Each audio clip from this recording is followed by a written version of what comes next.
Peace, peace, peace. Welcome to another special edition of Out the Box Talks. I'm your host, Cril. I got my brother A-Level here. What's good? A-Level the Wiz, you know what it is. For sure. And we are back for episode 4. Yes, sir. Recording out of the Anchor Podcast Lab here in New York City, Manhattan. So we got a special guest in the place to be. I'm really, really excited to have him with us, man. This is a veteran, you know what I'm saying? Just a overall representative Brooklyn, you know what I mean? Juice Crew representative. Man, I gotta definitely welcome the brother, One man. of the great kings of the golden era. Yeah, you know what I'm saying? I'm humbled that he's even here today, man. Thank you for coming out. Yes, sir. I want to introduce y'all to none other than Masta Ace. Thank you. Thanks for the intro, man. What's good, Ace? I appreciate it. Thanks for the intro. No doubt, Right. man. How's it been, man? How's things for you right now? I got no complaints. Life is great. The business has been kind to me. You know, thank God for the continent of Europe, because Europe has single-handedly sustained my career for the last really 15 to 17 years. Like, for real. Wow. Yeah.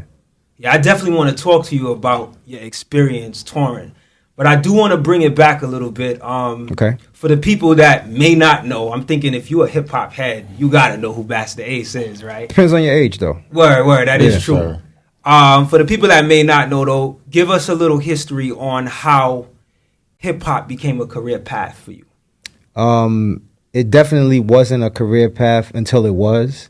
And what I mean by that is when I started rhyming, I was young. I was 12, 13, in the neighborhood. And we just really did it for fun. It was just a thing to do, like skateboarding or, playing ball in the park. Like, it was just something you did. You rhymed, you banged on the wall, and you just spit verses or whatever. And it was just by virtue of me winning this rap contest in Queens. Back when I was like a sophomore in college, I won a rap contest, and first prize was 6 hours of studio time with Marley Marl. And that contest is what sort of catapulted me into the music business in a way, because I went in the studio for my very first time. I was already rhyming, but I had never really thought about going in the studio and cutting a song. That wasn't something that was in my head. But now that I won the contest, I'm going to crash in on my 6 hours. Just so happened to be at Marley Marl's lab. And my first day there, I meet DJ Polo, Cool G Rap, Craig G.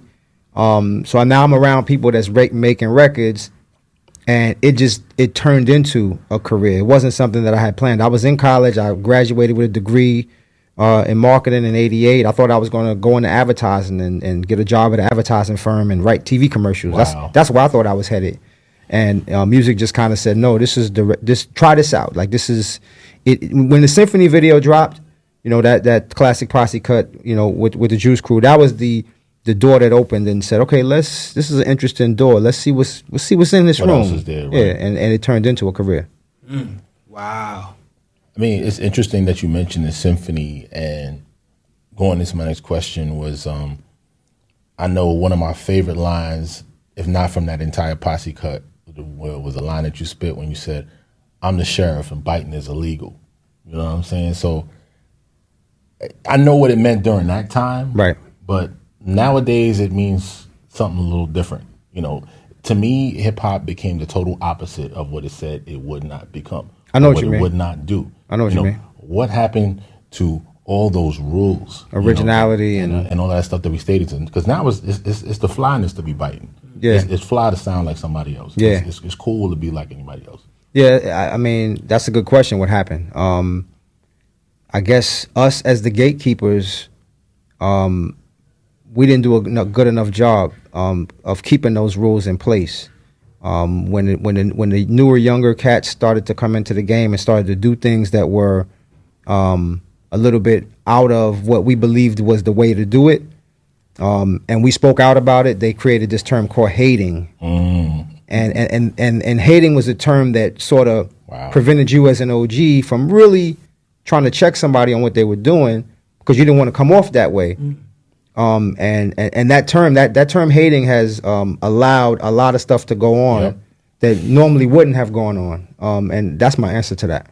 Yeah, because and what's funny is like I'm glad we're like pretty much on the same direction, because that was my next question with regards to constructive criticism and how the term hating has, you know, prevented people from being able to be openly honest, to say that something is whack. Yeah. You know, it's like everybody's afraid to say that something is whack in public, right? Or for a fear of being called a hater, right? You know, right. I mean, we didn't have no fear back in the golden era when MC Hammer came out and Vanilla Ice came out. Yo, that's whack. Like, that's trash. That's garbage. Like, dudes made records about it, dissing it, and there was no pushback. It was pretty much understood among industry heads that music wasn't where it was at.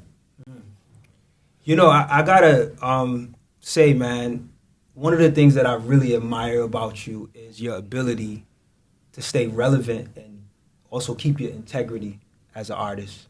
I mean, you're in your 50s now, right? 52. Wow. Yeah. So, I mean, throughout all these years, you've been able to maintain that integrity. How have you been able to do that? How have you been able to keep that going?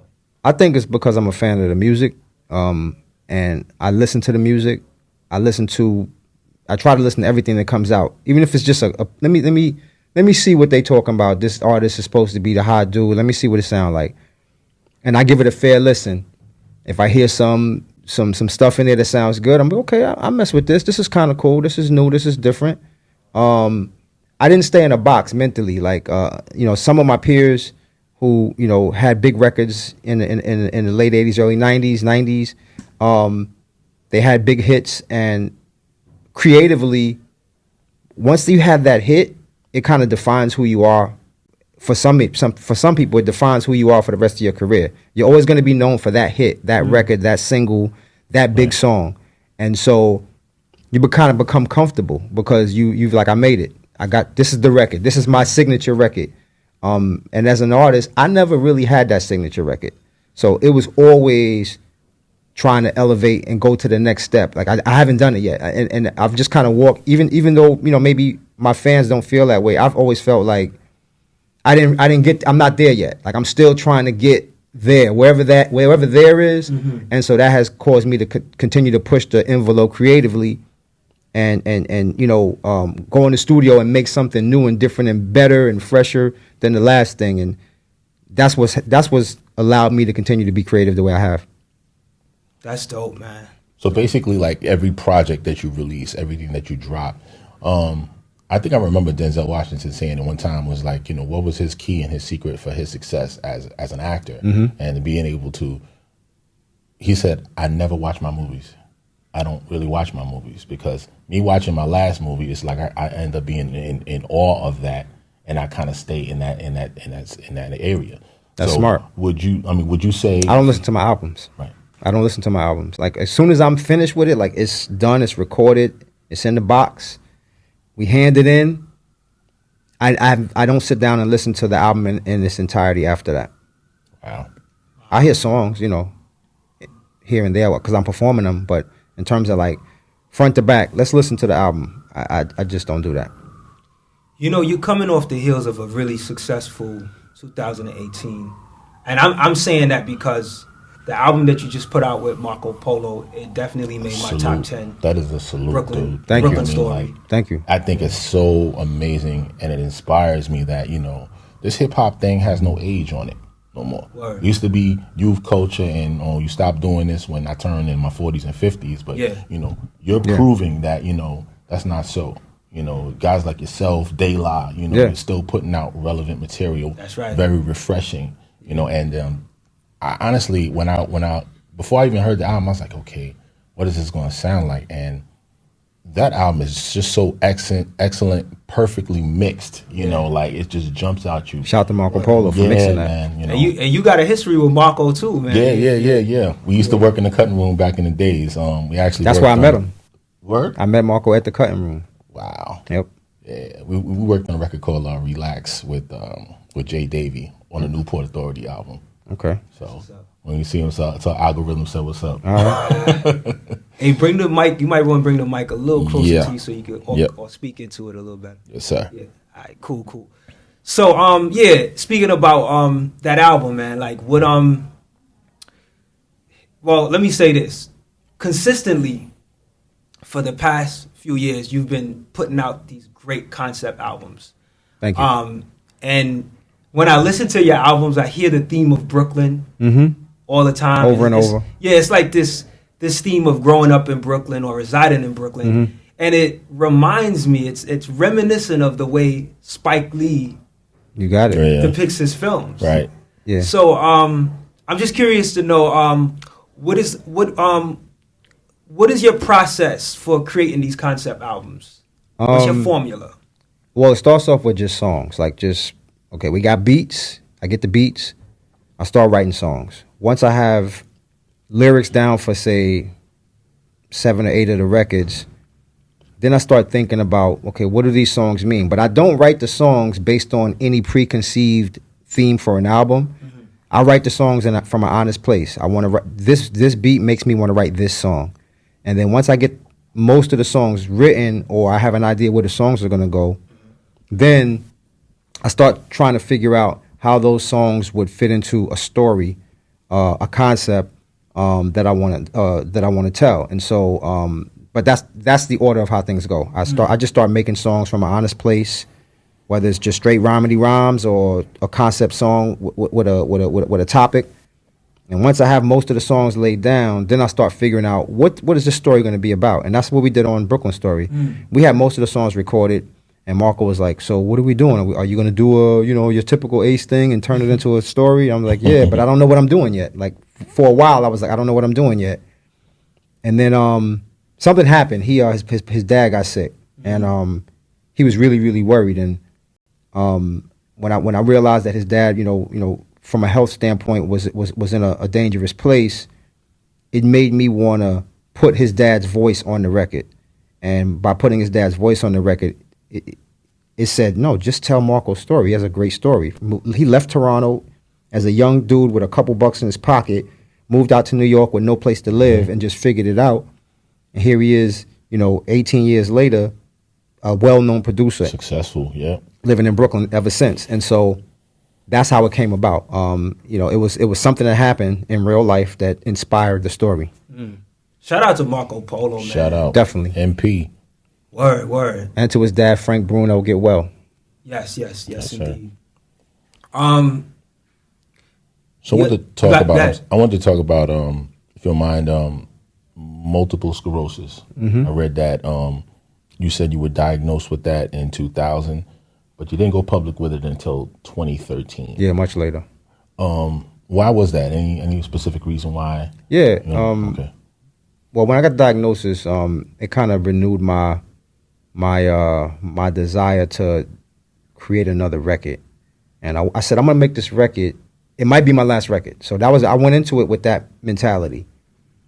And I said, when this record comes out, whatever the response is going to be, it's going to be. But I want it to be a real response. I don't want people reacting to the record based on hearing about me having this disease or feeling sorry for me. I wanted to know that it was real love. So I put that record out, and I'm wearing the hat today, coincidentally. Yep. Wow. This album. And so I put the album out, and I knew that I was going to get real reactions. I got real reactions. And then I just said, well, let me keep going. Let me put out another record. And it wasn't until really 13 that I felt like I had gotten to a place where I knew that the love I was getting from fans was real. I knew that the acknowledgement was real. And I was ready. Like I had been running from it for so long. I was ready to just tell the world. And I said, maybe I'll help some people. My wife helped me come to that decision too.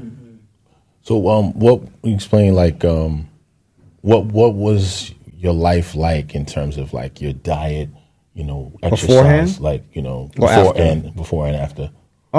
Beforehand, I wasn't really, I didn't have a specific diet. I was eating whatever. Like, we came up, we eat, Doritos and whatever. Like, you buy Tahitian tree soda and Sunkiss, and I was drinking everything, eating and drinking everything. I put on some weight, and I remember we took our daughter, and this was actually after the diagnosis, because I didn't make the connection, with the disease and my diet until a few years after. But I remember I took a picture with my daughter. She was around 2 years old. We were at Disney World, And I look at the picture, I was like, yo, my stomach is kind of out there. Like, what's going on? Like, I never, you know, when you're living it, you don't notice it. You know, you look at yourself in the mirror every day, you look the same. I look the same. But seeing that picture was like an eye opener for me. And I said, I gotta do something different, you know, because the weight is if I keep eating the way I'm eating, how am I gonna look in 10 more years? And so I started making gradual changes at that point. I started making changes in my diet. Little by little, and I started adding exercise to my regimen, and now I'm there. Like I'm fully there. I don't eat beef. I don't eat chicken. I still eat fish occasionally, but I'm on my way to vegetarian. I eat vegan meals probably 4 days out the week. I'm at the gym about 3 days a week, depending on schedule. Even when I'm on the road on tour, I'm at the hotel gym. I'll get up 9, 10 in the morning and do a workout before we get on the road. And so those are the things that have kind of helped sustain me and keep my weight down and keep me in a healthy place. I'm for somebody who has what I have, I'm in a good place. Yeah, I mean, for somebody that's 52, I'm like, you look like a teenager. Thank you. I mean, some of that is obviously genetics, and you know, I can't take credit for that, but a lot of it is just how I've taken care of myself and not abusing alcohol. I never really smoked before. I never smoked cigarettes in my life. I've had a puff of weed when I was 13 and never really did it again. So a lot of those things, they wear on you and they change your look over time, and it just is what it is. And I've just tried to take care of that for myself. Yeah, I gotta say that last track on the album, well, it's the last song on the album, Fight Song. Yeah, featuring Farrah. Powerful record. Video coming soon too. Really? Yeah, we shot it already. I'm looking forward to it. I really can't pick like which song I really like more than the other on there. It's that's a good thing. That's what's dope. You know what I'm saying? You don't really get that too often, where it's just like, wow, this is my favorite today. Next week, this is my favorite. You know what I mean? Word. That's a good thing. Yeah. I like the song that Fame is on, man. Like, oh yeah, I love that. Fame is on that record. Count 'em up. Count 'em up. Yeah, man. You just like Fallen Season was one of my that was my top album that year. Just the way Fallen Season flowed. You know, I'm still a big Son of Yvonne fan, man. You know. Oh yeah, Son of Yvonne, especially the Madoon version. You know what I'm saying? That's crazy. The one. Yeah, that album. Speaking about that, how was your experience like communicating with Doom? It was weird. I expected that. Yeah. So the album was pretty much done. We got booked on a show together at the Montreux Jazz Festival in France. And it was my first time seeing him in many, many years. I went to his hotel room after the show and I played him the whole album. And he's like, yo, this is dope, blah, blah, blah. I said, yo, I would love to get you on a joint. You know, I got one last joint that I would love to get you on a song. He's like, I'm with it. Send me, let me know which beat. So I gave him everything.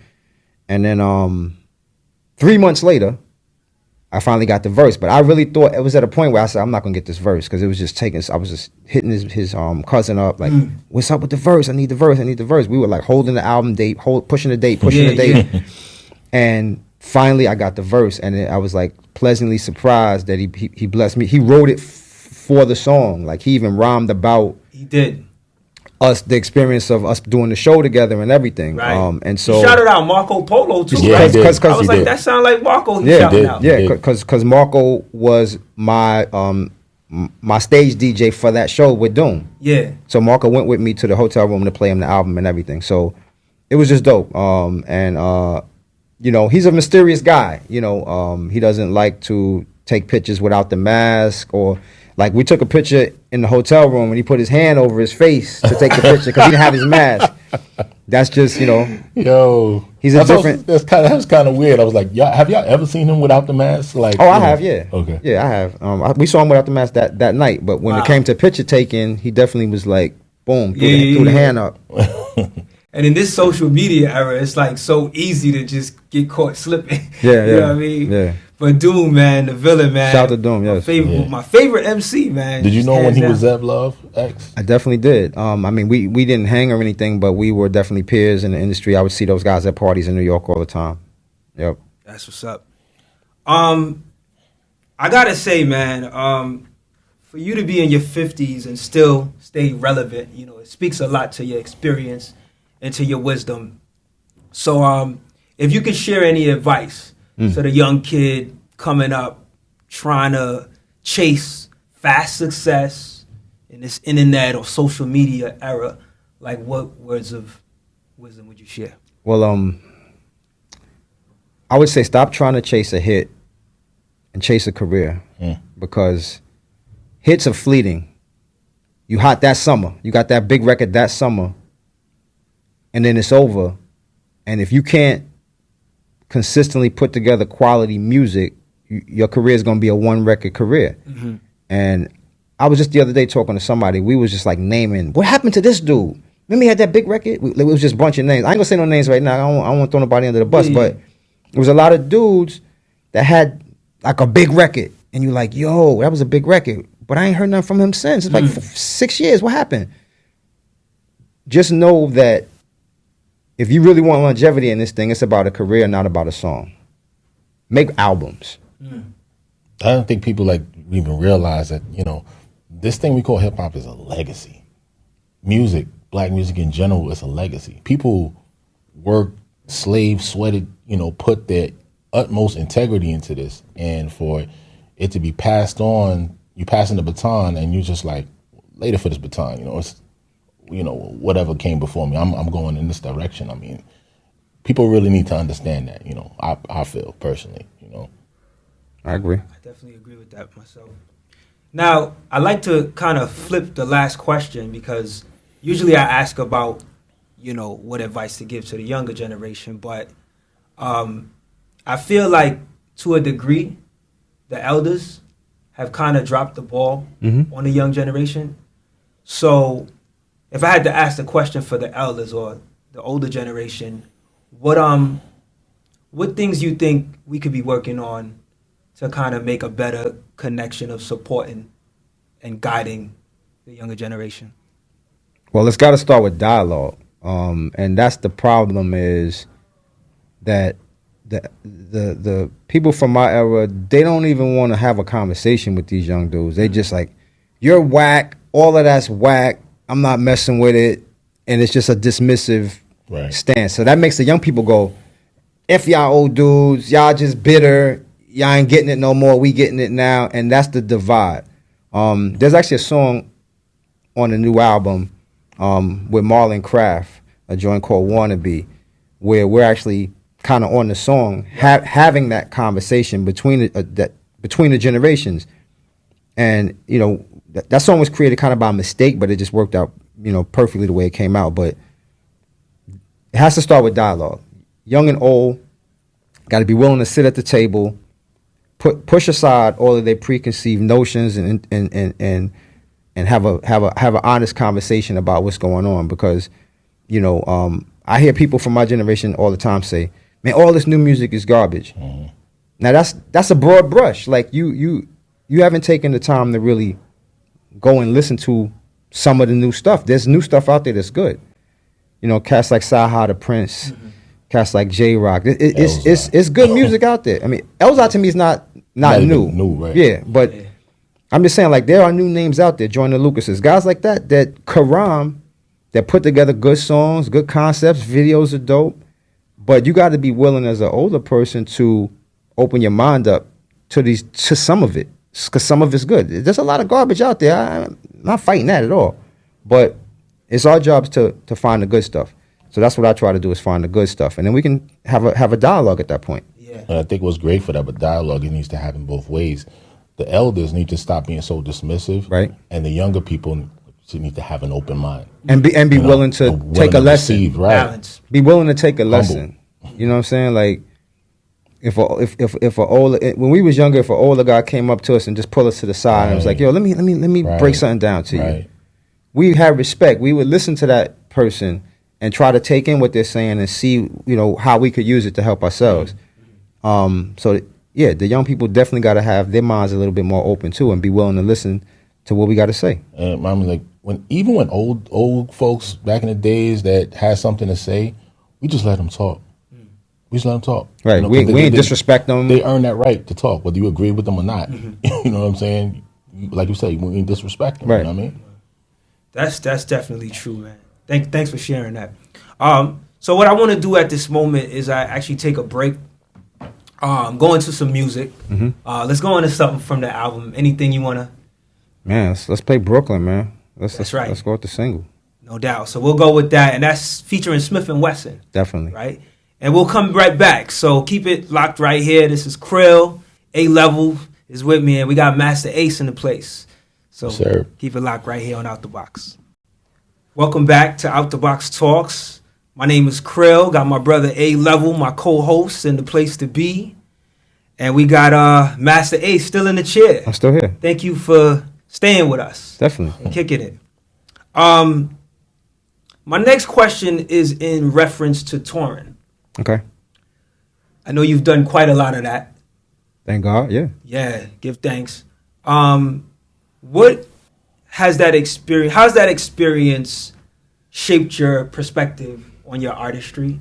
And even with regards to your ability to gain different types of income? It's opened up my mind to a world that I only saw as a map in a classroom or a globe on a teacher's desk. I never thought in a million years that I would be in Iceland or Ireland or Switzerland or any of these places, Australia. Like, I couldn't fathom that. It wasn't something that seemed real.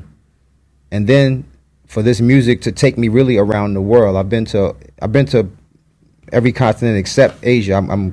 I think me and Marco are going to finally hit Asia it'll be my first time, his probably third time, but I'm going to make it to Asia this year, and then I'll have hit all of the continents. And that's a blessing. That's something that I never would have thought possible. But what it's done is it's opened my mind up to different cultures. The fact that there are people who speak, where English isn't their first language, but they know the words to your songs. That they learn English in school the same way we learn Spanish or French or whatever they teach in the schools now. But we didn't take that second language seriously. And I'm like mad at myself because I took French when I was in high school, and I wish that I was like, if I really went in on it, like I could have used that later in life. I didn't. It was just I'm just trying to pass this class. They said I got to take a foreign language. I'm gonna take a foreign language. But over there, they learn their language and they learn English as a second language, and they know it. Like, they walking around having a conversation with you. And as much as I took French in high school, I can't have a conversation with somebody in French. And so just all of those things. The beauty of these other countries, you see the poverty too. You know, we went to Brazil and Sao Paulo. We went out to the favelas, which is the hood in Sao Paulo. And we think we know what poverty is in the States. Let me explain something to you, brother. The favelas, that was a whole different level of poverty that we don't know about. Kids walking around with no shoes on their feet, mad stray dogs, like the shacks. They creating homes where they just put a piece of metal and that's their roof. Like, literally, like they living in shacks.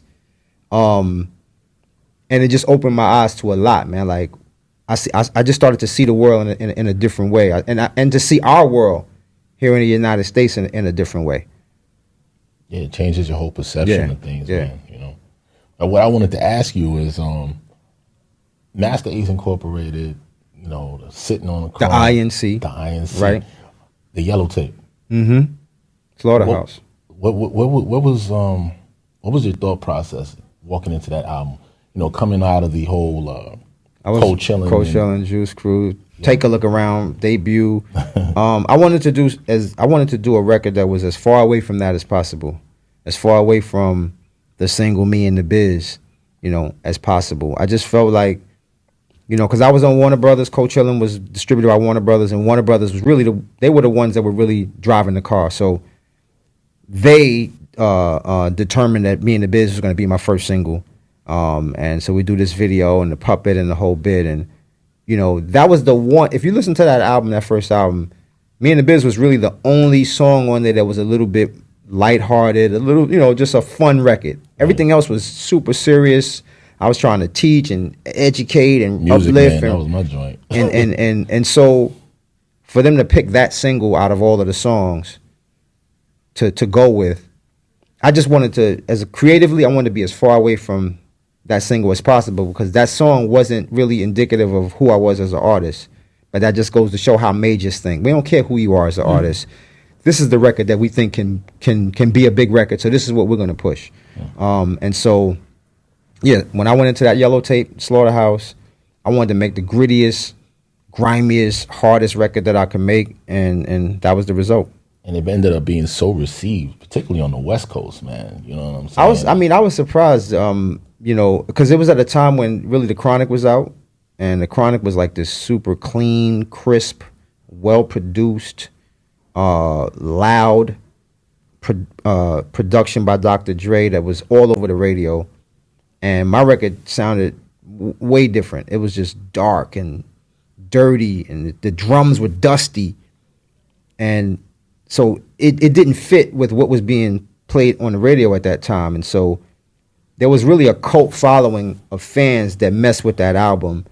Shout to Eminem, who that was his album. Like when he was coming up in that age, he was still struggling, with his D12 crew, and they was riding around in hoopties, and Slaughterhouse was one of the albums that they was playing in '93. And so, shout to that cult following of fans to this day that still, mess with that record. It was definitely different from anything else I had done, but it helped shape my career. As you said Eminem, I remember I think it was like the 45th Grammy Awards. You remember the number and everything. Wow. Yeah, I did my research. You know what I'm saying? And he shouted you out when he accepted among others, yeah. Yeah. Well, like how did you feel at that time? I thought it was cool. Not nearly the reaction that my friends had. My phone was ringing off the hook. Like at that moment when he said it, phone ringing every 5 minutes. Yo, you seen this? I'm like, yeah, relax. Like everybody thought I was gonna get like a bag of money or something. I don't know what they thought was gonna come from that. It was a nice shout, He shouted out Kane. I think LL, G-Rap. G-Rap, yeah. Beastie Boys. And I think I was the name that caught people off guard. It was like, that's Ace. Like, why him?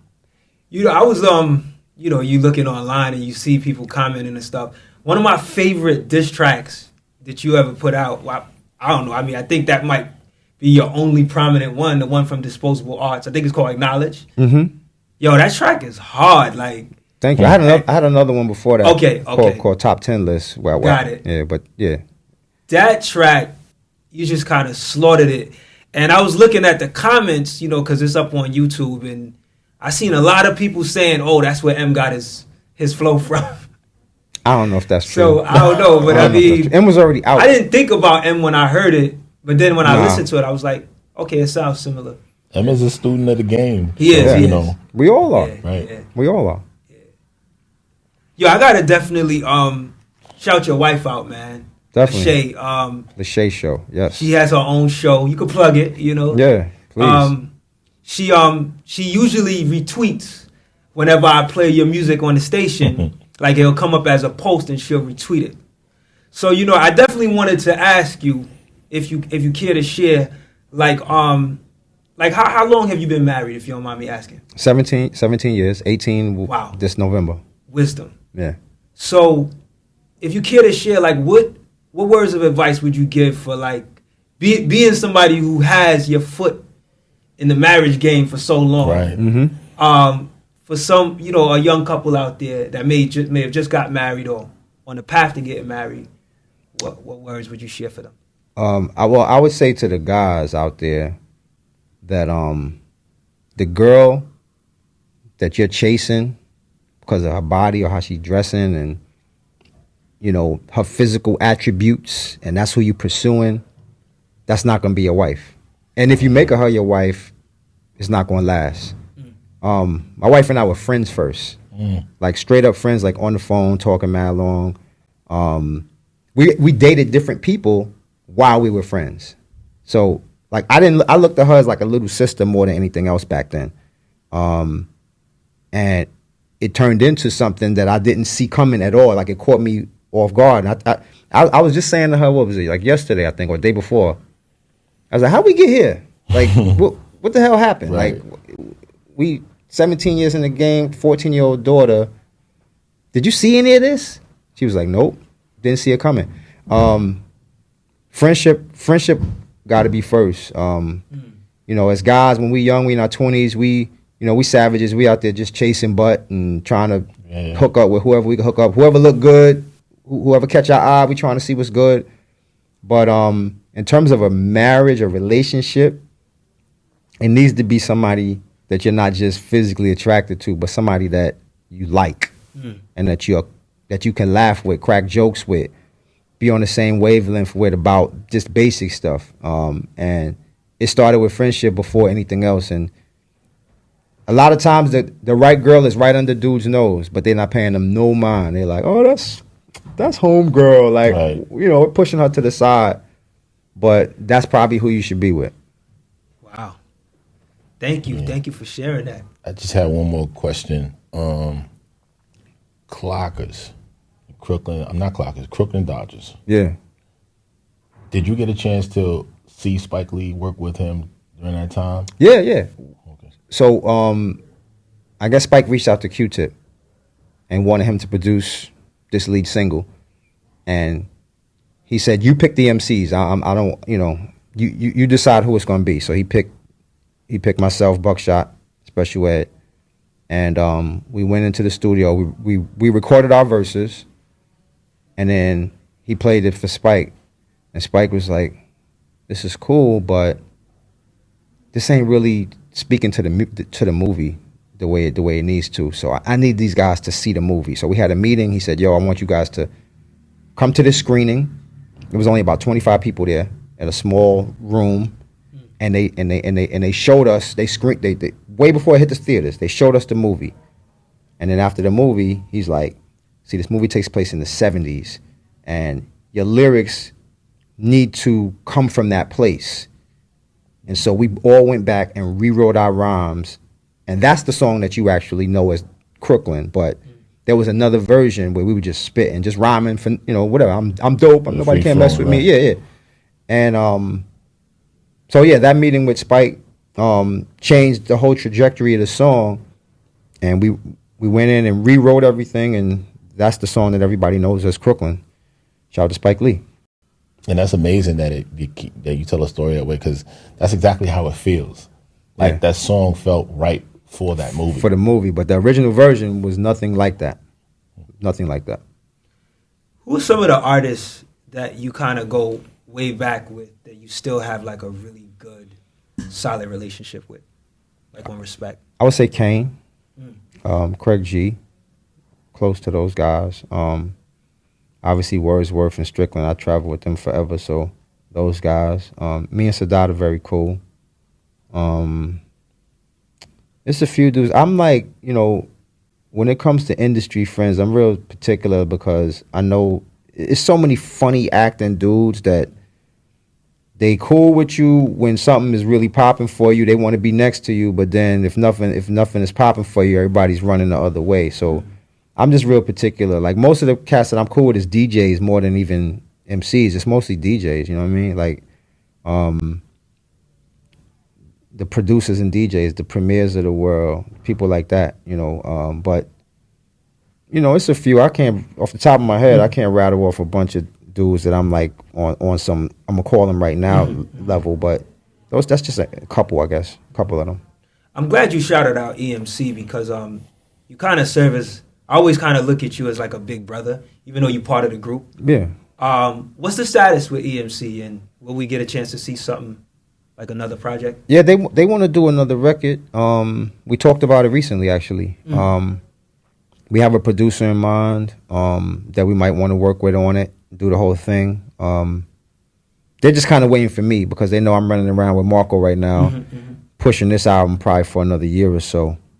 So they're going to kind of like let me know, or I'll let them know when I'm ready to, start the, because I don't want to half-ass it. I want to put my all into it and make it dope. So when the time comes, the time will come, and but yeah, the fans want it, we'll do it. Shout out to Wordsworth, man. It's a brother I go back with, man. Like, yes. Just doing like documentaries. I was just texting with him while we was waiting before we did the interview. I was back and forth texting with him, yeah. Yeah, tell him Cril said what up, man. I will. Always check with him. No doubt. You got any other questions, A-Level? Listen, I could go for hours and hours and days and days, man. I mean, for a guy like Masta Ace, you need like at least part 2, 3, 4, 5, 6. But Was Kane and G-Rap really battling on that record on Symphony? Because it sounded like they was kind of going at each other, like answering each other. Well, I didn't hear that, but there's definitely, with all of us, there's definitely a competitiveness that's thrown into it, because you in the room with other MCs that's dope. Like, you want to make sure you shining. Like, you don't want to get stomped on, so you're gonna come with your illest verse. Right. So, a lot of people don't know this, but the day that we recorded Symphony, G-Rap, when it was his turn to spit, I went already, Craig went already, G-Rap gets on, and he rhymed until the tape came off the machine. I don't know, 60 bars or something crazy off the machine. And Marley's like, yo, you got to chop that down. You got to leave room for Kane. Like, G just went in or off. And so he's like, all right, I'll just spit something different. And just came with a whole nother, and that's the verse that we hear. But what happened to the 60 bars he did? Like, I don't even know what happened with them bars. Wow. But yeah, dudes was trying to definitely, that's what it's supposed to be. It's we're friends, but you want to try to chop other dude's head off if you can, as an MC, as a lyricist. Wow. I want to definitely say thank you, for coming through here, man. For a guy who's seen what you've seen, done what you've done. Your talent, the measure of your talent is, immeasurable. And for you to come here and have this humble spirit about you, just, Thank you, man. Speaks volumes, man. Thank you. That's how I try to be. I try to, I don't want to be the late guy, the asshole, the guy whose head is in the clouds. Like, I don't want to be any of those people that I see around the industry all the time. Yeah, I got to give it to you. He was here quite early too. Yeah. So much props, man. Definitely. So as well, I want to thank you as well for coming and sitting with us.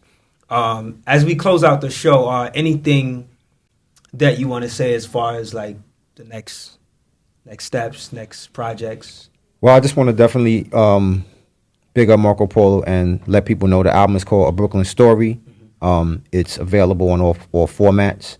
We're going to be touring the world this year. We got a big tour happening in Europe in May. We're gonna be out there for a month, from like the end of May till the end of June. Hitting places all over Europe, and then we'll come back. We're gonna do some U.S. dates, some Canadian dates. We'll just check our pages. We'll be posting all the tour dates. Hopefully, we hit a city near you. If you don't see it, then hit your local promoter and let them know, yo, I want to bring Ace and Polo to my city, and we'll make it happen. Have them reach out to us via social media, and we'll make it happen. Give them your social media tags. Yeah, on Twitter, I'm just at Masta Ace, MastaAce. My Instagram is Masta Ace Pics, PICS, and then my Facebook is Masta Ace Official. That's the fan page. That's what's up.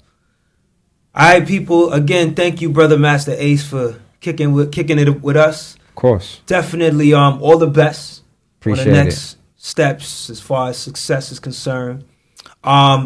We are broadcasting out of the Anchor Podcast Lab. You can catch us on the Out the Box radio station 24/7.